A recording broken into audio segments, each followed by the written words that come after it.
Lemos a Bíblia na segunda carta de Paulo, ou melhor, segunda carta de Paulo, capítulo 1, versículo 8 e 9.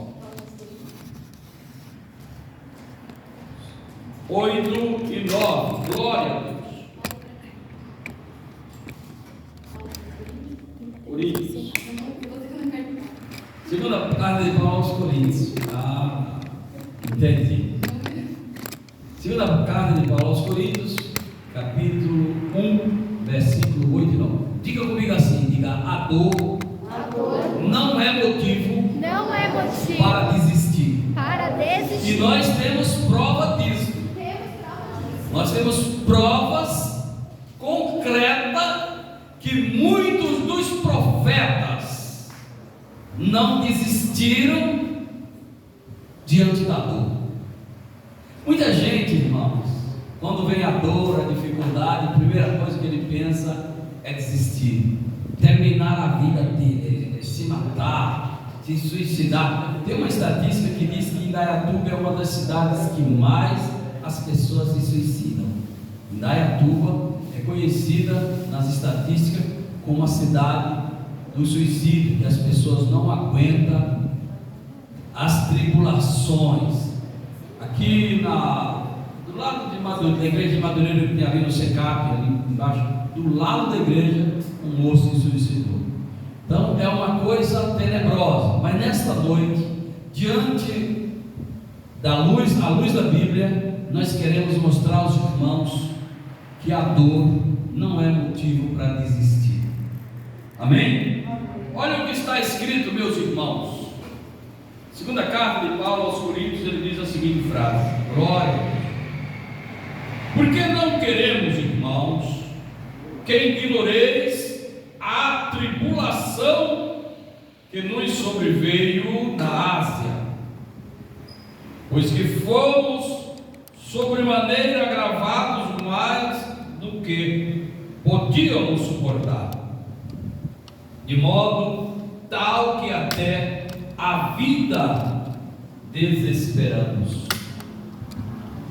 Mas já em nós mesmos tínhamos sentença de morte, para que não confiássemos em nós mesmos, mas em Deus, que ressuscitou os mortos, que ressuscita os mortos. Pai, no nome do Senhor Jesus Cristo, que a sua palavra, Senhor Deus, esteja nesta noite, Senhor, distribuída sobre as nossas vidas. Que o Senhor traga sobre nós a esperança, as tuas misericórdias e o teu grande amor, em nome de Jesus. A igreja diga amém. Se a igreja quiser, pode se assentar. Glória ao nome do Senhor Jesus. Existem momentos nas nossas vidas que às vezes nós perguntamos para nós e até para Deus, dizendo a seguinte frase: por que eu sou cobrado? Por que a cobrança me vem mais a mim do que aos outros? Por que o Senhor me cobra que eu tenha que orar mais pelos outros? Por qual é o motivo? Que eu tenho que trabalhar mais que os outros? Eu não paro, eu trabalho demais, eu luto demais. Por que tanta cobrança, Senhor? Você já, em algum momento na sua vida, você já se perguntou que você trabalha mais que os outros? Em alguns momentos você já pensou que Deus cobra de você mais do que Ele cobra dos outros? Sim ou não?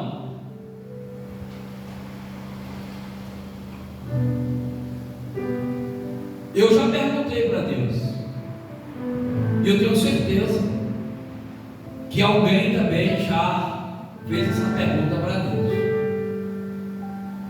Em momentos de dores, quando a dor está no auge ou no último estágio, você já perguntou por que tanta dor? Vou fazer outra pergunta: quem aqui já sentiu dores em algum momento da sua vida? Uma dentro, aquela dor tenebrosa, uma dor de coluna, uma dor no rins, uma dor, sabe a dor? Quem já sentiu dores aqui em algum momento da sua vida? Pois bem, as dores não podem ser motivo para desistirmos da nossa jornada. É a mesma coisa que cobrar-se de si mesmo aquilo que a gente não tem. O apóstolo Paulo, na sua segunda carta, ele escreve aos irmãos dizendo exatamente isso. Olha o que ele diz. Agora eu vou prestar meus olhos. Ele diz a seguinte frase: mas já em nós mesmos tínhamos sentença de morte. O que ele está dizendo com isso, irmãos? Ele disse que os meus ânimos, sobre mim já veio a sentença que eu iria morrer. Eu não iria escapar desta grande tribulação. A sentença de morte, a dor era tão intensa que ele desistiu do ânimo de viver. Você já passou em algum momento de angústia? Eu me lembro, vou contar um negócio interessante para vocês, que eu nunca confessei para ninguém. Quando eu não era crente, eu era novo, convertido. Eu passei por uma angústia tão grande que eu procurava alguma coisa para fazer, para não ficar parado, e tão forte que era a angústia. Eu não tinha ainda aceitado a Jesus. E eu acredito que aquela angústia sobre mim veio para me despertar a necessidade que eu precisava saber que eu era um dependente de Deus. E é exatamente o que Paulo está dizendo aqui, que a esperança que eles tinham em viver se acabou. E por que se acabou? Que era para mostrar a eles que eles sozinhos eles não iriam vencer, e que somente em Deus eles conseguiriam a vitória. E aí eu estava me lembrando, lendo esses textos bíblicos, eu estava me lembrando de um período que eu passei na minha vida. Eu fui acometido de uma enfermidade, um problema de coluna, e eu pensei que tinha quebrado a minha coluna, de tão forte que era a dor.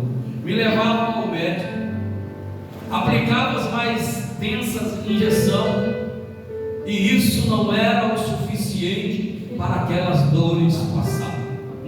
Não passava as dores. E remédio sobre remédio, mas a dor não passava. Por que será que às vezes a dor é mais intensa? Deus abençoe, viu? Por que será que às vezes a dor é mais intensa na gente e que a gente não entende as dores?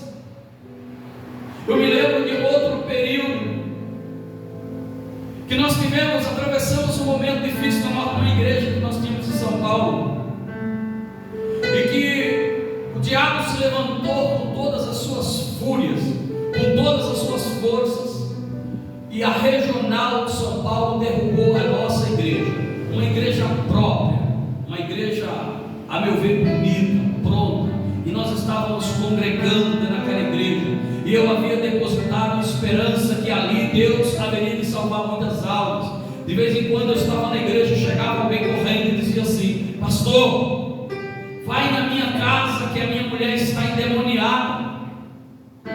E eu ia naquela comunidade, e quando eu chegava lá, a casa estava lotada. Aconteceu umas 3 vezes isso. A casa estava lotada de pessoas, sai, parecia uma brincadeira. E o diabo dando risada, e não saía daquela mulher, e não saía daquela jovem, e não saía daquele homem. E quando eu cheguei ali no quintal daquela casa, eu escutei o diabo dizendo assim: ele está aí, não deixe ele entrar, porque eu vou matar ela. E aí eu entendi que Deus queria me usar para provar a Satanás que Deus iria fazer um milagre na vida daquela mulher. E de caiu de ordem aquele demônio. O demônio trevou a mulher caiu no chão. E aí os irmãos deixaram ela entrar com a casinha eu expulsei aquele demônio, e as pessoas ficaram pensando que estava em mim aquele poder. Não, o poder é de Deus. E o diabo, vendo que Jesus estava fazendo maravilhas naquela comunidade, ele usou a regional, ali a prefeitura, para derrubar a nossa igreja. E chegaram os caminhões, e chegaram os homens lá na prefeitura, com a sua comitiva, e mandaram que saísse de dentro da igreja. E nós arrancamos o banco às pressas, e pegamos as coisas que tinha dentro da igreja, às pressas tiramos tudo. E ele disse: não, aqui não pode ter igreja. E derrubaram a nossa igreja. E como um prêmio de consolação, a minha esposa disse, ela me chama de: pai, vamos almoçar fora, vamos comer. E nós fomos comer em uma churrascaria que tem ali na Francisco Morato, ali, eu me lembro como hoje. E quando eu coloquei o prato para me alimentar, eu não aguentei, travou aqui dentro, e eu comia com lágrimas. As lágrimas era o líquido suficiente para a minha alimentação, porque eu não conseguia entender como que o aniversário tinha esse poder suficiente para derrubar a igreja, a casa de Deus. Mas Deus estava me ensinando uma lição. Vocês já ouviram aquela mensagem que alguém diz assim: olha, Deus não dá o frio, ou Deus dá o frio conforme o cobertor. Você já ouviu isso? Você já ouviu essa mensagem? Isso não é verdade. Não é verdade. Porque muita gente morre de frio na cidade. O frio já é algo, uma dádiva de Deus para toda a humanidade. Os humanos é que tem que se preparar com o seu cobertor. Não podemos culpar a Deus daquilo que a culpa é nossa. Você já deve ter ouvido muita gente dizendo assim: não, o cristão não pode passar dificuldade. Negativo, isso não é verdade. O cristão pode e passa dificuldade também. E prova disso, o apóstolo Paulo está dizendo aqui que eles passaram tamanha dificuldade que ele perdeu o ânimo de viver, que ele não tinha mais esperança de vida, que ele mesmo recebeu, ou ele deu a sentença de morte para ele. Então não é assim como a gente pensa. Às vezes Deus quer nos provar a nossa fé, a nossa capacidade, se realmente nós estamos acreditando em Deus ou estamos acreditando na nossa força, na nossa capacidade humana. E somente quando nós somos moídos, nós somos triturados pela dor, é que a gente entende que nós somos humanos e que nós somos dependentes de Deus. Então, queridos e amados irmãos, eu poderia citar aqui, não a minha fragilidade humana, que eu presenciei dor, mas dor tão grande, que o médico tinha que ir em casa aplicar uma injeção, e quando a minha família me pegava para levar ao banheiro, que me soltava, eu desmontava igual uma gelatina, assim, caía no chão, e não tinha força suficiente. Isso é o mínimo. E que eu me alimentei com as minhas lágrimas, me lembrando que o diabo teve a capacidade de derrubar a nossa igreja. Isso é o mínimo. Mas por que essas coisas acontecem, se nós somos filhos de Deus? E aí nós damos uma voltinha na história, e nós lemos o apóstolo Paulo dizendo essa mesma frase: essas coisas aconteceram para que nós aprendêssemos a sermos dependentes de Deus. E se Deus cobra de mim, e se Deus cobra de você, não desista não, não desanime não. É porque Ele conhece a originalidade que está em você, o homem e a mulher original que você é, e que Ele não está confiando em você, Ele está confiando na capacidade dEle, e que a vitória que Ele projetou para a sua vida vai chegar, Ele vai lhe dar a vitória que Ele quer no tempo dele.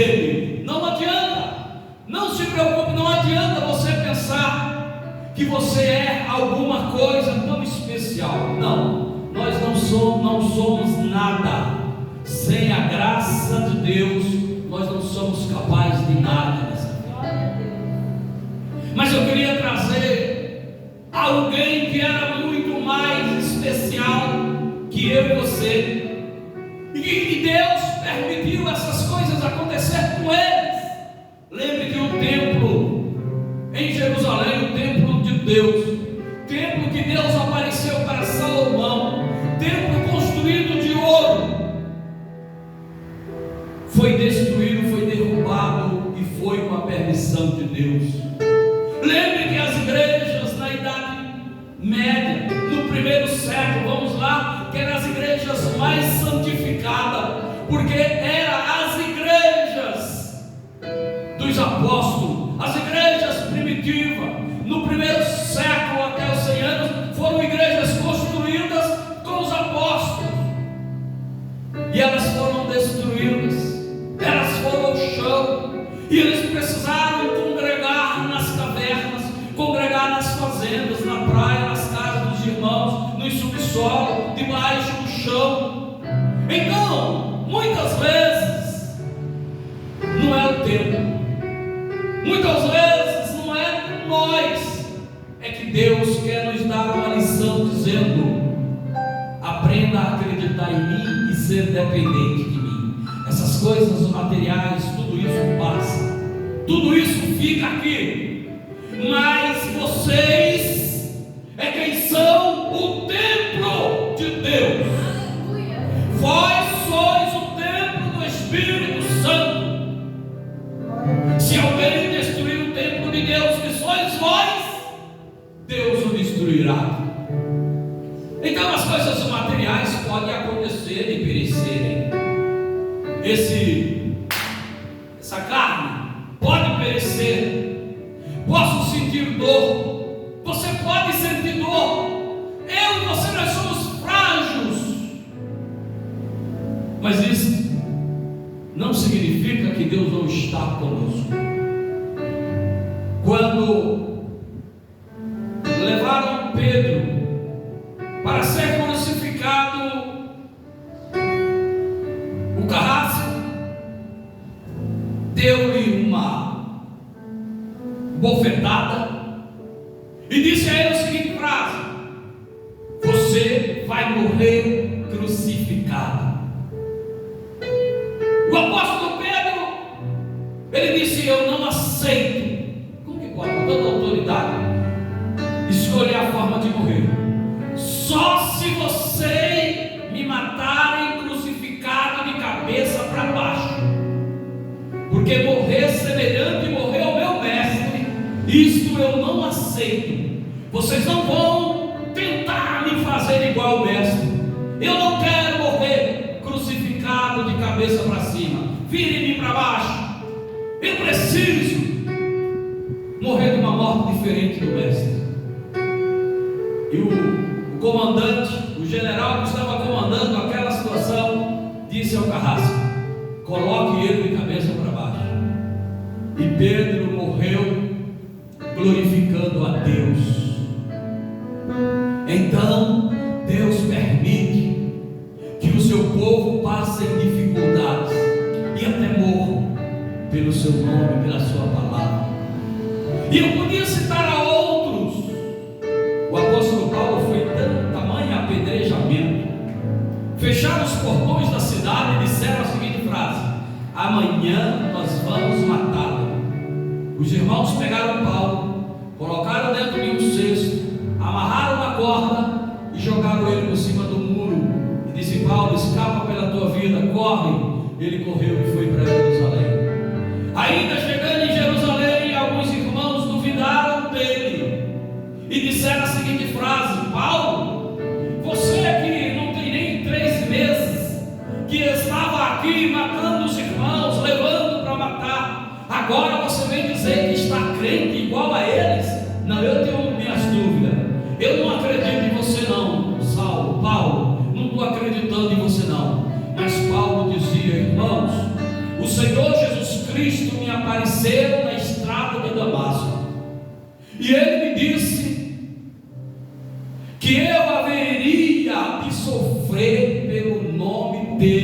pelo Evangelho. E eu estou aqui. O Senhor me apareceu. Eu fiquei 3 dias cegos. E somente quando Ananias chegou lá, que orou por mim, pôs as mãos, que saíram escamas nos meus olhos. E agora eu enxergo que verdadeiramente esse Jesus que foi crucificado, Ele é o Filho de Deus. Diga amém. Amém. Diga aleluia. Aleluia. Então, amados irmãos, não é normal os cristãos não passarem dificuldade. Você e eu, nós precisamos fazer bons projetos para não passar maiores dificuldades, maiores dores. Se está doente, como disse Jesus, os sãos não precisam de médico, mas os doentes, então vai ao médico. Foi Jesus que disse. Mas existem dores que é muito mais forte que a dor na carne física. Existem dores, irmãos, que ela é mais forte que a dor da carne. Eu citei dor de coluna, dor de rim. Eu citei dor muscular, que é os nervos. Mas essas dores não são nada em relação à dor sentimental. Quando se perde alguém que a gente ama, parente, amigo, família, pai, mãe, filhos. Eu não tive ainda essa dor de perder filhos, mãe, irmãos, graças a Deus. Mas eu sei que deve ser uma das piores dores quando você perde alguém, porque ela não vai ou não está somente na dor da carne, ela ultrapassa a carne e vai lá no sentimento, no espírito, na alma. Todas essas dores, elas são tenebrosas, mas olhando para as dores físicas que os nossos irmãos passaram, elas não podem ser maior do que a nossa fé. Olhe para cá e veja. Nenhuma dor, nem mesmo a dor sentimental de perder o pai, a mãe, a mulher, os filhos, ela pode fazer-nos desanimar e abandonar a nossa fé, pois a nossa esperança, Paulo disse que se nós esperássemos o Senhor Jesus somente nesta vida, nós seríamos os homens mais miseráveis, mais pobres entre toda a humanidade. A nossa esperança não é só nesta vida, nas coisas materiais e físicas. A nossa esperança deve estar no Senhor. E a Bíblia nos mostra de pessoas que passaram dificuldades assim e maior que estas que eu citei, e eles permaneceram crentes, tementes, fiéis a Deus, e não desistiram em nenhum momento de servir a Deus. Poderíamos citar dezenas de profetas. Jeremias, por exemplo, foi tirado dele a única coisa que ele amava, uma mulher. Foi arrancado dele assim dos braços da mulher amada, e separado assim, e levado ele e colocado em um calabouço. E lá na sentença de morte, ele sentindo toda a dor da perda da sua mulher amada, e ainda estava em um lugar sombrio, úmido, fedido, junto com as baratas. Estava numa situação em calamidade, e ele estava sem esperança, porque precisava de 30 homens para tirar Jeremias de lá do buraco escuro. Não era normal isso aí, não ia sair de lá tão fácil, não. E de repente vem o etíope e começa a falar com o rei, e começa a dizer para ele: olha, não é certo isso daí que o senhor fez com o profeta, me permita que eu vou tirá-lo. E ele foi lá e contratou 30 homens, e fizeram um cordão humano, e foram até o mais tenebroso de todos os buracos, e trouxeram Jeremias de volta. E ele ficou firme. E nem assim Jeremias desistiu da sua fé, desistiu de ser crente, continuou acreditando e dizendo as mesmas palavras de sempre: o Senhor está conosco. Enquanto nós estivermos com Ele, Ele está conosco. Mas Jeremias não foi um mero exemplo. Eu poderia citar o grande patriarca Jó. Quem não conhece a história de Jó?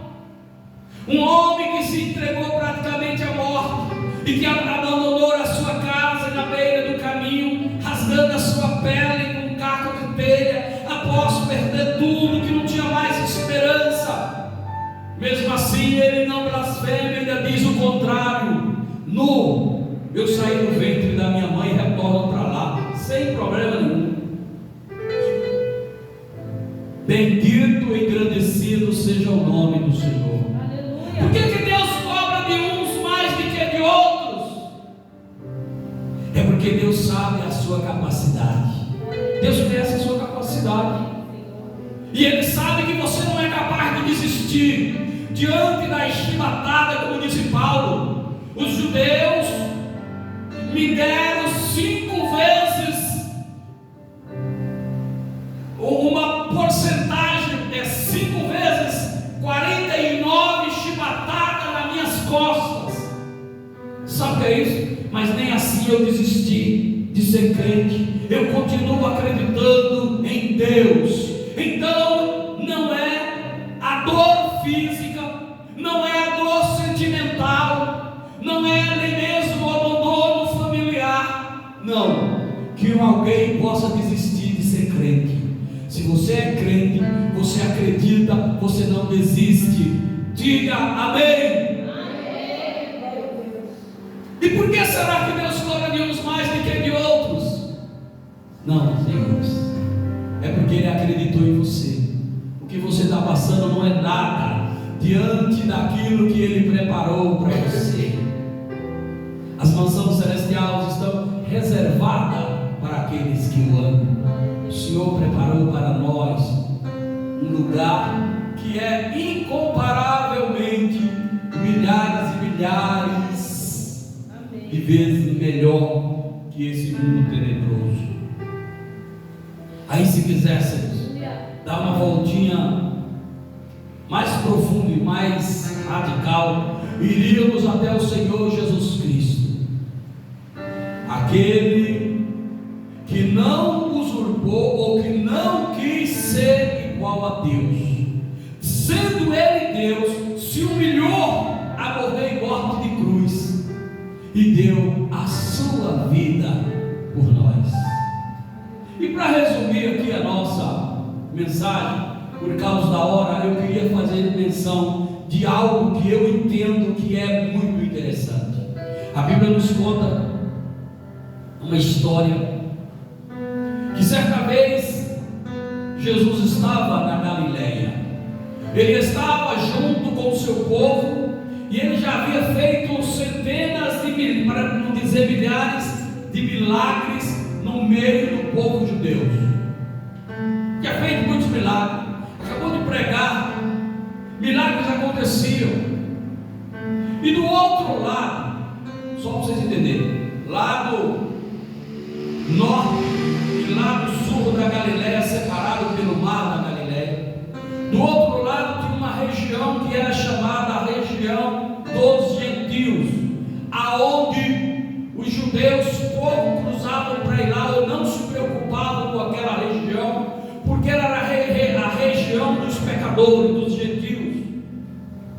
E Jesus convidou os discípulos e disse: passamos para o outro lado da margem. E Jesus foi salvar um homem que nem o nome dele está registrado na Bíblia, não tinha nem nome, mas ficou conhecido como o endemoniado de Gadara, um homem que vivia nas sepulturas, um homem que já tinha amarrado com cordas correntes, e ele quebrava as cordas correntes e ia viver nos sepulcros. Esse homem, segundo a história paralela, a tradição paralela, até a mãe dele, o pai e os irmãos tinham medo dele. O homem era sem comparação. Quando ele chegava na casa dele, eram os irmãos fugindo pelos matos, era a mãe se escondendo debaixo da cama, o pai correndo correndo, se escondido atrás da mesa. Então, o endemoniado de Gadara, aquele gadareno, ele era uma pessoa tenebrosa. Não se sabe ao certo se ele era do povo judeu. Por que Jesus sentiu tanta compaixão para passar para o outro lado, numa região que eles não se comunicavam, e foi lá para pregar, para libertar aquele homem? O que eu entendo? Que o Senhor Jesus Cristo, Ele não estava somente preocupado em salvar o povo de Israel, mas Ele estava preocupado em salvar a todos que crescem no seu nome. E quando Jesus atravessa o mar, quando Ele chega naquela região de Gadara, o homem vem rangindo os dentes, se arrastando e clamando, dizendo: Jesus de Nazaré, Filho do Deus Altíssimo, eu sei quem é você, e você vieste para cá me atormentar antes do tempo.